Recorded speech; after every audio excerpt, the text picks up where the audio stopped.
본격적인 김장철을 맞아 김치의 우수성과 다양성을 알리기 위한 축제가 열렸습니다. 김치 담그기 체험 행사 등 관광객과 지역 주민이 함께 참여한 현장 소식 잠시 후 전합니다.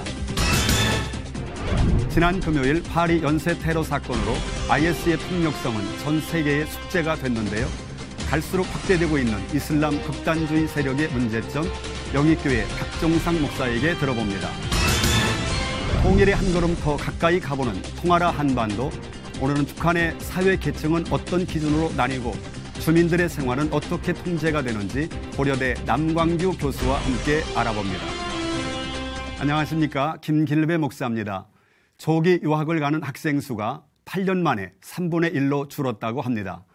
그게 경제적인 문제든 아니면 우리나라 교육 인프라가 좋아졌던 상관없이 수많은 기러기 아빠를 양산했던 조기 유학 열풍이 표면적으로는 잦아들고 있다는 얘기입니다. 교육 문제를 꺼내면 하고 싶은 말씀이 참 많으실 텐데요. 더 늦기 전에 기형적인 교육의 행태는 과감히 개혁하고 교육의 진정한 목적과 가치를 이루기 위해 할 수 있는 일이 무엇인지 논의하고 그 해법을 찾아내야 하겠습니다. C채널 매거진 굿데이, 오늘은 11월 19일 목요일입니다.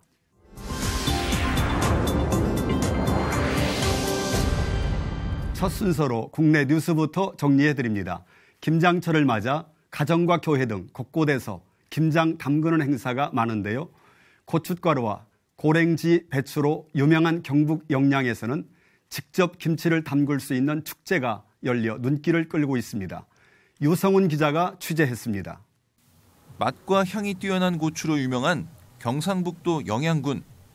지난 14일부터 영양만점 영양김치라는 주제로 빛깔찬 영양김장 축제가 영양군민회관에서 펼쳐지고 있습니다. 행사장에는 먹음직스러운 빨간 깻잎김치와 파김치 등을 판매하는 김치 직거래 장터가 사람들의 발걸음을 멈추게 합니다. 지역에서 생산하는 김치뿐 아니라 영양토종 고추와 절인 배추, 젓갈과 지역 농산물 등 김장 재료부터 전통 발효식품까지 다양한 먹거리들이 판매되고 있습니다. 전국 최고의 그 고랭지 채소가 또 생산되는 곳이 영양입니다. 그래서 양념과 우리 김장의 그 주된 재료인 양념과 또한 그 배추가 아주 그 좋은 재료를 갖고 있기에 전 국민들에게 아주 건강한 그런 김치를 제공해드리고자 하는 것이 이 김장축제의 그 목적이라고 할 수 있습니다. 행사장 한켠에서는 능수능란한 솜씨로 절인 배추에 양념을 버무리는 김장체험 행사가 진행됐습니다. 김장체험 행사에는 명성교회 김사만 목사와 성도들이 참여해 직접 김장을 담그는 시간을 보냈습니다. 또한 성도들은 행사장에 마련된 장터에서 김치와 지역 특산물 등을 구입해 농촌 문화를 이해하고 경제적으로 돕는 활동을 이어갔습니다. 쾌적한 환경 조성과 접근성 개선, 지역 상권 회복 등을 위해 영양군민회관에서 열게 된 2015 빛깔찬 영양김장 축제는 오는 22일까지 계속됩니다. C채널 뉴스 유성훈입니다. 그 밖에 교계 소식 이어서 전해드립니다. 한국교회연합 제5대 대표회장 선거에 기독교 대한성결교회 증경총회장 조일래 목사가 단독 출마했습니다. 조 목사는 지난 17일 한교연 사무실에 나와 선거 출마에 필요한 등록 서류를 제출했으며 선거관리위원회는 결격 사유가 없음을 확인하고 후보 등록증을 발급했습니다. 한교연은 오는 27일 후보자 정책 발표회에 이어 다음 달 11일 한국교회 100주년 기념관에서 총회를 열고 차기 회장을 선출할 계획입니다. 한편 한국장로교 총연합회 대표회장 후보에는 대한예수교장로회 합동 직전총회장 백남선 목사가 상임회장 후보에 예장통합 최영남 총회장이 등록을 마쳤습니다. 한장총 총회는 오는 30일 개최합니다. 다음 소식입니다. 자유민주주의를 향한 끝없는 노력으로 결실을 맺고 있는 나라가 있는데요. 최근 가장 큰 변화의 흐름 속에 놓여 있는 나라가 바로 미얀마가 아닐까 합니다. 이 거대한 변화의 흐름은 멈추지 않을 것 같은데요. 현재 분위기는 어떤지 참 궁금합니다. 미얀마 이승기 선교사님 전화로 연결돼 있습니다. 선교사님 안녕하십니까? 네, 안녕하십니까? 이승기 선교사입니다. 네, 반갑습니다. 선교사님. 미얀마 총선 결과가 전 세계적으로 큰 관심을 끌었는데요. 총선이 마무리된 현지 분위기는 어떻습니까? 네, 한마디로 너무나 조용합니다. 네. 속도의 고요함이라 할까요? 그동안 한 달여 동안 수십 대씩 차도를 동원하고 쇠를 지어 예. 확성기를 달고 치매를 누르며 연설을 하였죠. 네네. 아주 염려스럽습니다. 이 일에 또 무슨 일이라도 벌어지면 어떡하나. 그런데 막상 투표 당일부터는 아주 조용했습니다. 아, 네네. 너무 조용하고 평온한 것이 이상할 정도였죠. 이것이 바로 미얀마인들의 숨은 저녁인가 싶었습니다.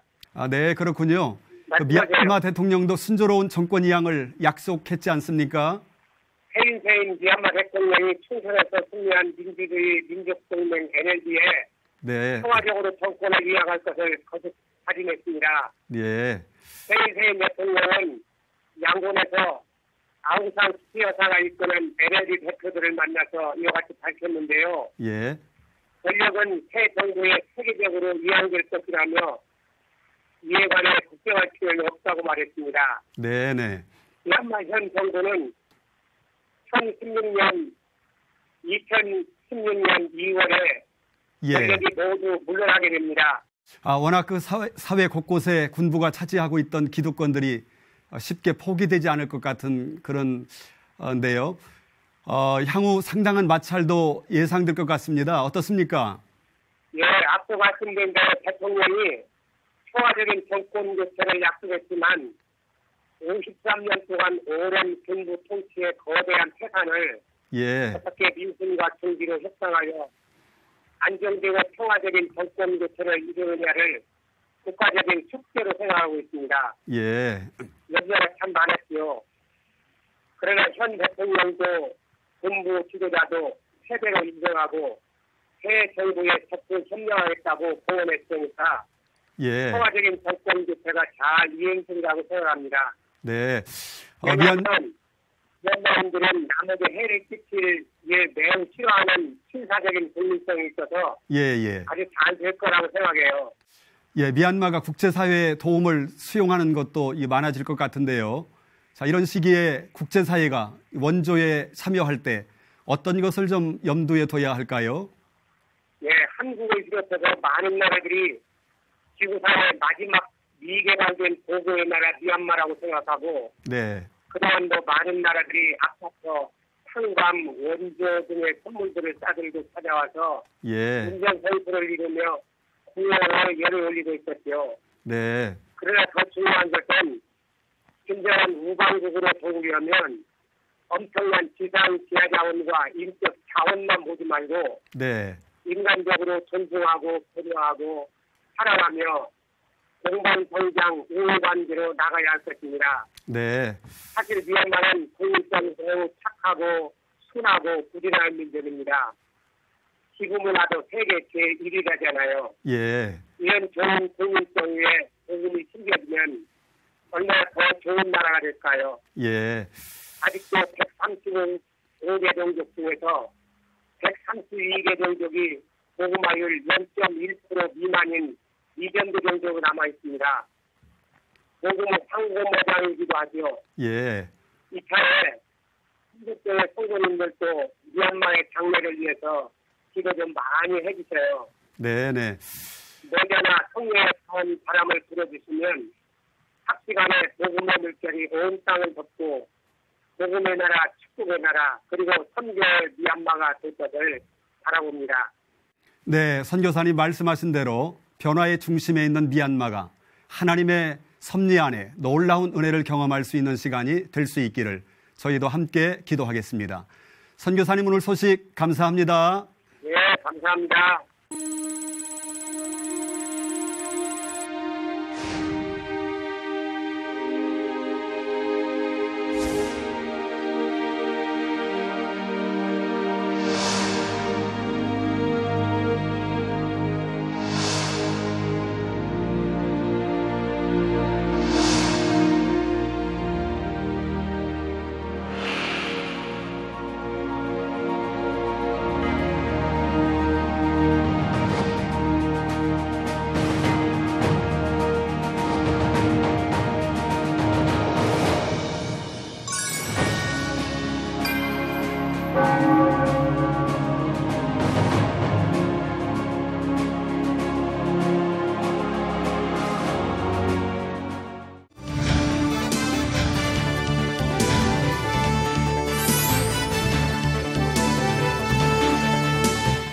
지난 금요일에 있었던 파리 연쇄 테러 사건을 통해서 우리는 또 한 번 과격 이슬람 세력의 폭력성을 보았는데요. 국제사회의 안전과 평화를 위협하는 과격 이슬람 극단주의에 대해서 자세히 알아보도록 하겠습니다. 도움 말씀을 주시기 위해서 박정상 목사님 나오셨습니다. 목사님 나와주셔서 감사합니다. 감사합니다. 파리 연쇄 테러 사건으로 온 인류가 이 경악을 금치 못했는데요. 지난해에는 그 테러 사건으로 인해서 약 3만 2천 명의 희생자 수가 있었다고 하는 그런 보도인데요. IS와 이 보코하람이 이 테러의 주범들이라고 하는데 왜 이러한 테러가, 극단주의적인 테러가 계속 일어나고 있는지 말씀해 주시면 감사하겠습니다. 네.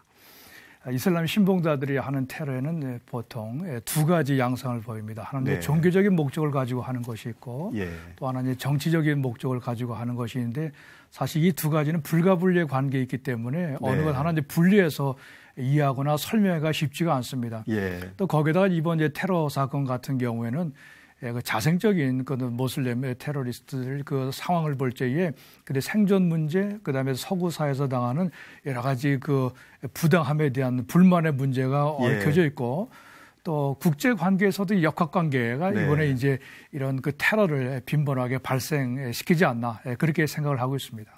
예, 이렇게 전 세계가 분노하는 가장 큰 이유는 평범한 사람들의 일상까지 파고들어온 테러라는 것 아니겠습니까? 예, 그렇습니다. 이번 테러 사건은 우리가 보도에서 봐서 알 수 있듯이 축구 경기장, 공연장, 또 심지어는 식당에서 일반인들 대상으로 해서 무차별 그 살해했다는 데서 사실 사태의 심각성이 있습니다. 예. 군사작전을 보더라도 전쟁의 매뉴얼이 있는데 테러리스트들은 그런 것을 무시한다는 점을 사실 우리가 주목할 필요가 있습니다. 어떤 경우에서도 무고한 사람들의 신체를 해한다거나 생명을 해하는 그런 일은 있어서는 안 되는데 그런데 무슬림 테러에는 여러 가지 특징이 있습니다만은 그중에서 제가 이번에 상황을 보면서 한 가지 말씀드리고 싶은 것은 이번 테러범들은 자기들이 무함마드가 세운 이슬람 국가의 전사로서의 그 정체성을 가지고 저질렀다고 하는데 우리가 주목을 좀 해봐야 됩니다.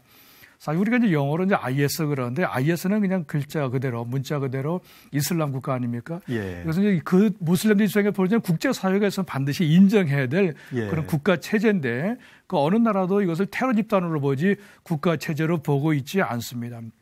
그러나 우리가 알 수 있듯이 무함마드는 그 이슬람을 시작하는 초기서부터 국가 형태로 하나의 공동체만 허용하고 이슬람, 그러니까 무슬림들로 구성된 그 공동체 하나만을 그는 이제 주창을 했기 때문에 그 나머지는 전부 다 그 지하드의 대상이 되기 때문에 이번에 그 테러범들도 무함마드의 가르침에 대한 충성, 또 이슬람 국가에 대한 충성, 또 나아가서는 알라에 대한 충성의 일환으로 이런 테러를 한 것을 우리가 볼 수 있습니다. 그렇기 때문에 비무슬림들, 이슬람 공동체 바깥에 있는 모든 사람들이 사실 엄격한 의미에서 테러의 대상이 된다고 하는 것을 우리가 꼭 숙지해 볼 필요가 있습니다. 예, 프랑스를 비롯해서 그 유럽 사회의 이슬람의 유입은 그 어제 오늘 이야기가 아닌 것 같은데요. 이렇게 활동할 수 있는 근거는 어떤 걸까요? 우리가 알다시피 작년과 올해 들어서 아프리카에서 많은 사람들이 배를 타고 유럽으로 들어갔습니다. 이제 그런 것 때문에 유럽 사회가 이런 이주민들, 그러니까 불법 이주민들을 어떻게 처리하는 문제 때문에 고심하고 있었는데 작년에 그 IS가 이라크 또 시리아를 그 점령하고 장악하기 시작하면서 난민들이 발생했고 또 이번에 그 이제 난민들이 거기에 이제 합류하면서 이제 세계적인 이제 그 뉴스 또 주목을 이제 그 이끌게 됐던 겁니다. 사실 IS는 처음에 시리아나 이라크에서 떠나는 무슬림들을 굉장히 비판을 했습니다. 그러나 오히려 IS는 그것을 이용해서 그 루트를 테러리스트를 유럽에 잠입시키는 그런 경로로 이용을 했던 것이죠. 그 전에도 사실 아프가니스탄의 전쟁이 이제 종식되고 어느 정도 마무리가 됐을 때에 아프간 전쟁에 참여했던 그 전사들이 발칸반도나 유럽 동부에서 소련과 맞서서 싸우는 그 일에 대량으로 들어가서 싸우는 그런 그 일이 있었는데 이번에는 그 발칸이나 동부 유럽 그 경로가 아니라 예. 우리 국제적으로 이슈가 되는 그런 대량의 루트를 이용했다는 점에서 우리가 주목해서 볼 수 있고, 또 한 가지는 사실 이번 이런 사태는 서방 사회가 난민을 인권적인 차원에서 수용하고 상당한 관용을 베풀고 또 국경을 열어주는 그런 일들이 있었는데, 그 서방 사회의 선의를 이런 일에 이용했다는 점에서 좀 안타까움이 있습니다. 예, 사실 이러한 폭력적이고 과격한 무슬림들은 같은 이슬람교 안에서도 배척당하고 있지 않습니까? 사실 테러이기 때문에 우리가 기대하는 것은 이슬람 사회에서도 예. 이런 사람들을 좀 배척하고 좀 예. 규탄하면 좋겠다, 이렇게 우리가 봅니다만은 또 간혹 언론에서도 네. 그런 목소리가 나오는 것을 우리가 볼 수 있습니다. 그러나 테러 사건의 성격을 잘 알고 있는 무슬림들은 대부분 침묵하고 있습니다. 예. 우리 자기들이 하는 것이 세계 곳곳 어느 곳에 있든지 간에 우리는 테러랑 상관이 없다, 이슬람은 테러랑 상관이 없는 종교다 네. 라고 하는 것을 얘기하지만은, 그러나 실제 무슬림들이 처하고 있는 현실과 또한 이슬람 사상의 근거에서 볼 때에 무슬림들은 이면에서 이것을 지지하는 예. 그런 경향을 보인다고 우리가 볼 수 있습니다. 예, 또 하나 눈여겨봐지는 것이 있는데요. 꾸준히 제기되어 온 문제이기도 하지만은 IS 테러와 이 폭력 사태를 이슬람과 이 기독교의 적대적 구도로 이렇게 몰아가는 분위기가 있거든요. 이것에 대해서 목사님 어떻게 생각하십니까? 이제 그런 질문을 우리가 이제 받게 되면 대부분 세물 헌팅턴의 문명의 충돌을 우리가 생각해 볼 수 있고, 또 무슬림들은 또 그런 입장에서 이런 테러를 자행한다고 볼 수 있겠습니다. 네. 그래서 사실 그럼 우리는 그런 면에서 보는 것을 좀 삼가해야 될 줄 압니다. 왜냐하면 이번에 올랑드 대통령이 IS와의 전쟁을 선포하면서 이것은 문명의 문제가 아니라 이렇게 예. 천명을 하고 그 범위를 규정했던 것처럼, 우리도 이번 사건은 테러라고 하는 문제에서부터 풀어나가는 것이 좋다고 저는 그렇게 생각을 합니다. 예, IS가 발응한 중동 이 사태가 굉장히 심각하지 않습니까? 이 문제를 근본적으로 해결하지 않고서는 이러한 테러와 폭력은 멈춰지지 않을 것 같은데요. 시리아 사태에 양극단에 서 있는 미국과 이 러시아의 정치적 결단도 필요해 보입니다. 예. 과거의 이슬람 역사를 통해서 볼 때에 이러한 테러는 앞으로도 멈추지 않을 거라고 저는 봅니다. 예. 그 테러가 서방 세계를 겨냥하는 것이든 비무슬림들을 겨냥하는 것이든 또 종족 간의 생존을 위해서 서로 자행하는 것이든지 간에 무함마드와 꾸란의 가르침에 충실한 무슬림들이 근본적 베타주의의 영향을 받는 한 외부적인 노력 아무리 있어도 이것은 해결되지 않고 또 이런 폭력과 테러는 지속될 것이라는 그런 우려가 저희들에게 있습니다. 마지막으로 사실 바라는 것은 서방 세계도 모슬림들의 아픔과 불평과 또한 불만과 섭섭함이 뭔가 하는 것을 깊이 이해하면서 무력 분쟁 또 무력을 수단으로 하는 그런 응징의 태도는 사실 삼가하는 것이 좋고, 또 바라는 것은 사실 전 세계 57개국의 이슬람 협력 기구가 있습니다. 이슬람 국가를 표명하는 국가들이 좀 더 이런 문제에 적극적으로 나서서 뭐 규탄한다거나 응징한다거나 비판한다거나 하는 그런 노력을 해야 될 뿐만 아니라, 모스크에서 이슬람 사상을, 이슬람 신앙을 가르치고 있는 이맘들이 폭력의 문제에 대해서는 적극적으로 나서서 이 문제를 풀어나가야 될 거라 저는 그렇게 보고 있습니다.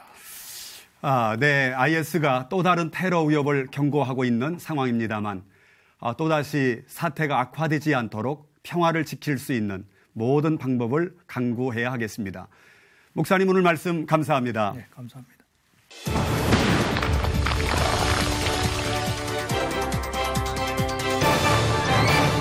최근 북한 관련 이슈를 살펴보는 통하라 한반도 고려대학교 아세아 문제연구소 남광규 교수님과 함께합니다.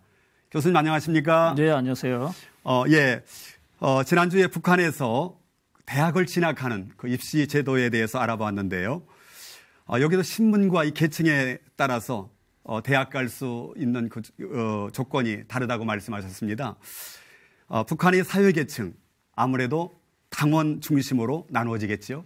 예, 이제 북한은 이제 표면상 이제 사회주의 국가라고 하지 않습니까? 네. 뭐 그렇기 때문에 신분 또 이런 계급, 예. 계층 이런 것들이 이제 공식적으로는 인정하지 않죠. 네. 또 하나 이제 우리가 사회주의의 기본 사상이 사실 공산주의 마르크시즘에서 나오지 않습니까? 예, 예. 거기서 이제 뭐 계급 투쟁을 통해 가지고 역사가 발전해 왔다. 그러면서 결국은 이제 공산주의 혁명으로 모든 그 계급 혁명이 완성되었다라고 이렇게 이론적으로 설명을 하고 있는데, 예. 그러나 사실 이 공산주의 국가만큼 실질적으로 이 계급 사회, 서열 사회가 존재하는 경우도 드물었죠. 그러니까 과거 그 망했던 그 소련 같은 경우도 그 공산당이 일종의 그 노멘클라투라 그 귀족 계급이다 이런 어떤 별명을 가졌듯이 예. 아주 지배 계급을 했는데. 북한은 아주 뭐 더 심하죠. 북한은 그런 계급 사회에다가 어떻게 보게 되면 좀 중세의 어떤 봉건 왕조적인 예. 그런 구조를 갖고 있는데 뭐 다 아시겠지만은 이제 최고 지도자 수령이라고 하죠. 북한에서는 네. 거기 정점으로 해가지고 그 위계적으로 당 또 밑에 뭐 간부들 뭐 이런 식으로 해가지고 쭉 이렇게 계급 사회로 이렇게 분화가 되어 있기 때문에 그런 속에서 결국은 이제 북한은 오늘날 뭐 전 세계적으로 찾아볼 수도 없는 예. 그런 그 계급 사회 또 신분 사회를 보여주고 있는 그런 그 특이한 또 모습을 보여주고 있습니다. 예, 이 북한에도 이 뿌리 깊은 그 서열 의식이 존재하고 있을 것 같은데 좀 어떻습니까? 예, 그렇습니다. 이 북한이라는 국가 자체가 이제 1948년대에 북한이 이제 그 정권이 수립되지 않았습니까? 네. 그 당시 이제 북한을 만들어준 것이 당시 그 소련이었습니다. 예. 그 소련이 이제 그 스탈린이 북한을 그 체제, 김일성 체제를 만들어줬는데 그 스탈린 체제 자체가 이게 계급이거든요. 예. 또 이제 스탈린 개인의 독재, 우상, 또 전체주의인데 이것이 그대로 이제 북한에다가 이제 그 이전시켜 준 것이죠. 예. 그렇기 때문에 북한 사회가 김일성 독재, 또 전체주의 이런 수인데 여기다가 이제 60년대, 70년대부터 소위 북한에서는 이제 북한식 사회주의라고 해가지고 네. 주체 사상 이제 내세웠죠. 근데 주체 사상이 80년대 가게 되면은 여기다가 이제 전통주의적인 우리의 어떤 유교적인 예. 뭐 이런 것하고 또 이제 결합이 되어집니다. 그래서 이제 우리가 참 그 북한을 할 때 뭐 어버이 수령이라고 부르지 않습니까? 네. 그 지도자에 대해 가지고 어버이라고 하는 호칭을 붙이는 자체가 네. 상당히 그 없는 경우인데 이런 것들이 이제 과거의 어떤 그런 우리의 유교적 전통을 가지고 북한의 지배 구조에다가 문화적으로 이게 결합을 시켜가지고 네. 최고 지도자는 그야말로 인민의 어버이로서 이렇게 또 우리가 왕조 시대에 있다 또 왕과 같은 그런 절대적인 존재로서 이렇게 해가지고 북한 주민들에 대한 교양, 교육 또 우상화 교육을 시켰기 때문에 그 바탕 위에서 이루어지고 있는 북한의 사회라는 것은 상당히 위계적이고 질서적인 사회죠.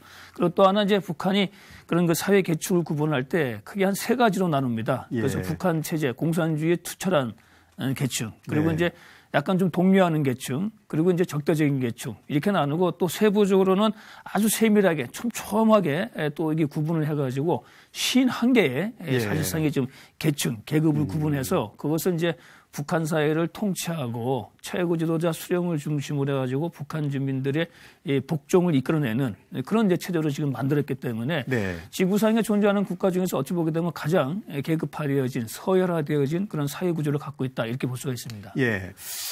북한이 전쟁 이후에 이 복구 사업을 진행하면서요 가장 먼저 했던 것이 이 주민들의 출신 성분 조사 작업이었다고요? 네, 그게 이제 6.25 전쟁이 끝나고 난 다음에 북한의 1956년도에 이제 그 김일성 독재에 그 반대하는 그 권력 투쟁이 발생합니다. 거기서 이제 중국 공산파라고 해서 연안파하고 그리고 소련에서 온 소련파들이 이제 김일성의 어떤 독재에 대해 가지고 문제 제기를 했는데 김일성이 여기에 대해 가지고 이제 숙청을 했죠. 그러면서 이제 대대적으로 이제 소위 말해 가지고 이제 그 사상 검증 또 성분 조사를 해가지고 이때부터 사실 이제 북한에서는 본격적인 그 출신 성분 조사 사업이 이루어지게 됐던 것이죠. 네. 그래서 그 노동당, 중앙당을 중심으로 해가지고 한 그 1년간에 걸쳐가지고 북한 전 주민을 가지고 이제 소위 말해서 이제 전력 그래서 그 출신 성분 조사를 하게 된 것이죠. 그래서 이제 이 전 주민들, 북한 주민들의 부모, 친척 또 본인의 어떤 그런 전력, 과거, 가족관계, 직업 이런 거 가지고 아주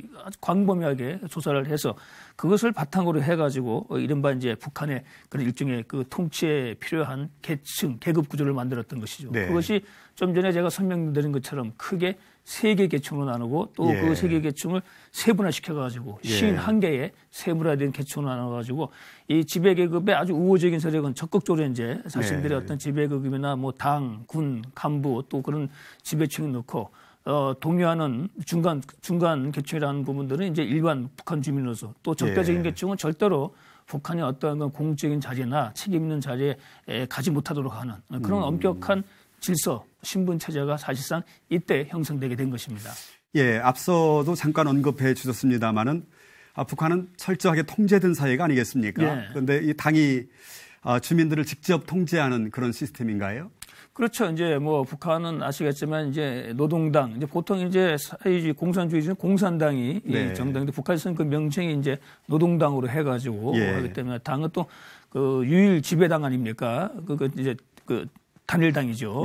그런 당인데 그 아예 이제 물론 이제 북한에도 이제 우리와 같은 그 통치 기구가 있습니다. 뭐 또 공안과 관련되어진 예를 들어 국가안전보위부 또 인민보안부 또 군에서는 뭐 인민군 호위사령부 이 3가지 기구가 이제 가장 북한에서 이제 중요한 어떤 그 감시 기구, 공안 기구다 이렇게 볼 수가 있겠고요. 또 하나 중요한 것은 역시 그 노동당을 중심으로 해가지고 북한의 모든 그 사회 단체 조직들이 다 이게 당을 중심으로 해가지고 이게 조직화되어 있기 때문에 그런 집단 생활, 조직 생활을 통해 가지고 개인을 통제하고 감시하고 하기 때문에 사실 북한에서는 어떻게 보게 되면 이 조직 생활을 떠나가지고 개인이 존재할 수가 없습니다. 그러니까 심지어는 이제 가족 구성원들도 어떤 명칭이든 간에 다 그런 단체나 각 사회 기관에 다 소속이 되어 있기 때문에 그런 활동이 중심이 되어서 하는 것이고요. 그렇기 때문에 가족이라는 것은 어떻게 보게 되면 상당히 실제 북한 주민들한테 얘기 들으면 가족끼리 서로 뭐 이렇게 시간을 갖고 대화를 나눈다거나 이런 시간이 상당히 적다고 해요. 또 실제적으로 그거는 각 조직이나 이런 그 기관 활동들이 우선이기 때문에 사실 그런 것들이 결국은 북한 주민들 하나하나의 행동을 감시하고 통제하고 또 북한 주민들이 어떤 얘기를 하는가 하는 걸 가지고 다 이렇게 체크할 수 있는 것이죠. 그래서 북한에서는 공식적으로 세 사람이 어떤 허가되지 않은 3사람이 모여가지고 하는 것 자체를 금지시키고 있습니다. 그 정도로 그러니까 어떻게 보게 되면 이제 우리 자유세계에서 누릴 수 있는 기본권, 뭐 결사의 자유, 집회의 자유, 언론의 자유 이런 것이 근본적으로 부정되어 있고 그런 것들이 아예 그 어떤 규정이 되어 있지 않기 때문에 그런 부분에서 철저하게 조직화되어진 개인으로서 통제당한다고 볼 수가 있죠.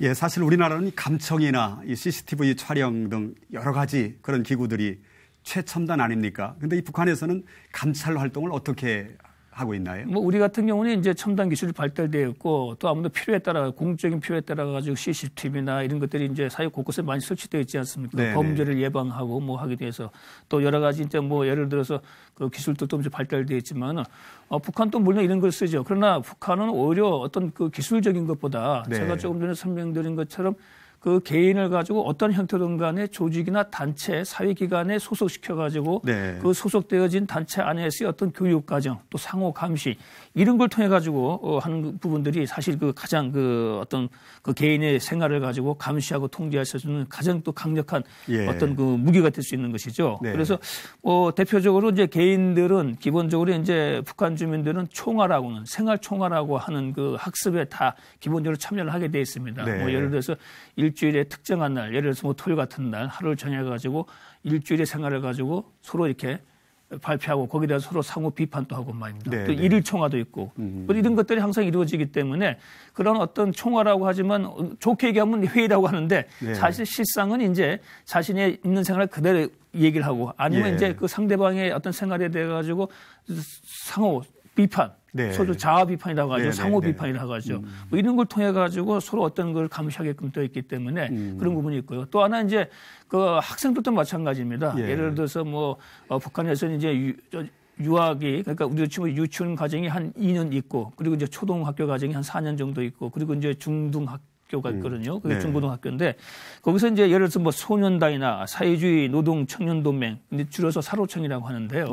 뭐 이런 그 조직에 그 어린 학생이 다 가입되어 있습니다. 뭐 그 조직 내에서 쉽게 와가지고 그 학생이 가정에서 부모들하고 대화를 나누는 내용들 있지 않습니까? 네네. 이런 것들을 가지고 다 이렇게 기술을 한다거나 예. 아니면 담당하는 선생이나 조직 책임자들이 학생들에게 물어보고 하기 때문에 실제 가정에서 이루어지고 있는 모든 대화들이 아이들의 입을 통해 가지고 각급 그 단체나 교육기관을 통해 가지고 다 이것이 이 청취가 되어진다는 것이죠. 뭐 네. 그렇기 때문에 사실은 그 부모라고 할지라도 그 가정 내에서 어떤 뭐 자유로운 얘기 또 아니면 뭐 북한의 최고 지도자나 북한의 어떤 뭐 당이나 네. 이런 거에 대해서 비판적인 북한에서 비판적인 얘기를 하게 되면은 예. 자칫 잘못하게 되면은 그 아이들에 의해 가지고 고발당할 수가 있습니다. 그러니까 어린 아이들은 뭐 잘 모르니까 예. 뭐 예를 들어서 그런 학교에 간다거나 아니면 그 소년단이거나 아니면 사로청이라고 하는 그런 그 청년 동맹에 가가지고 뭐 있는 그대로를 얘기하고 또 네. 적고 하다 보면은 그대로 나올 수가 있는 것이죠.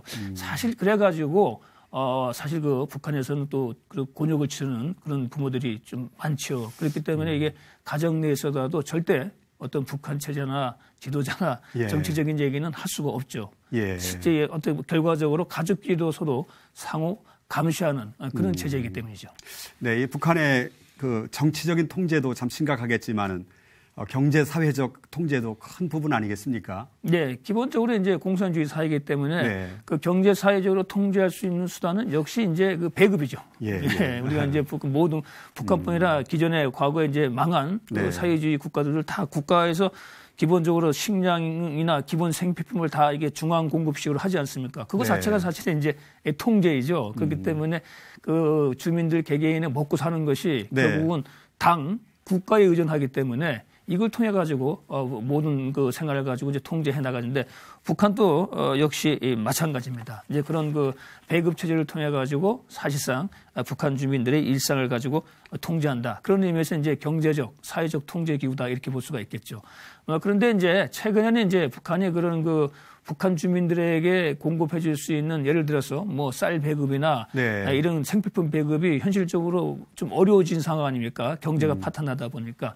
그래서 북한 주민들이 자력으로 예를 들어 가지고 이제 장마당을 통해 가지고 자신들의 경제 생활을 해결하기 때문에 예. 사실상 어떻게 보게 되면 북한 주민들에 대한 어떤 경제적 수단을 통한 통제가 갈수록 지금 약화되어져 가고 있는 것이죠. 이 네. 얘기는 이제 북한이라는 국가가 주민들에게 줄 수 있는 게 없다. 그 주민들이 스스로 이제 알아서 생존하고 생계를 끌어나가게 되기 때문에 네. 뭐 그런 과정 속에서 이런 경제적인 방법을 통한 북한 주민들의 통제는 과거에 비해 가지고 상당히 좀 약화되어져 가고 있다. 이렇게 볼 수가 있습니다. 네, 이번 반기문 유엔 사무총장의 방북이 남북 관계 그리고 나아가서 북한이 국제사회의 일원으로 동참할 수 있는 좋은 계기가 마련되길 기대해 봅니다.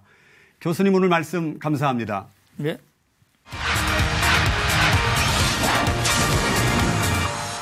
C채널 매거진 굿데이는 시청자 여러분과 함께하는 방송입니다. 좋은 의견 있으시면 아래 전화번호와 이메일로 연락 주시고요. 인터넷으로도 다시 보실 수 있습니다. 꼭 확인해 보시기 바랍니다. 오늘 참 많은 소식들을 전해드렸는데요. 미얀마를 위해서 그리고 프랑스 파리를 비롯해 테러로 고통받고 있는 지구촌 이웃들과 또 그 고통의 한가운데 있는 시리아와 중동 지역에 주님의 평화가 함께하기를 기도하겠습니다. 오늘 순서는 여기까지고요. 저는 다음 시간에 인사드리겠습니다. 시청해 주신 여러분 고맙습니다.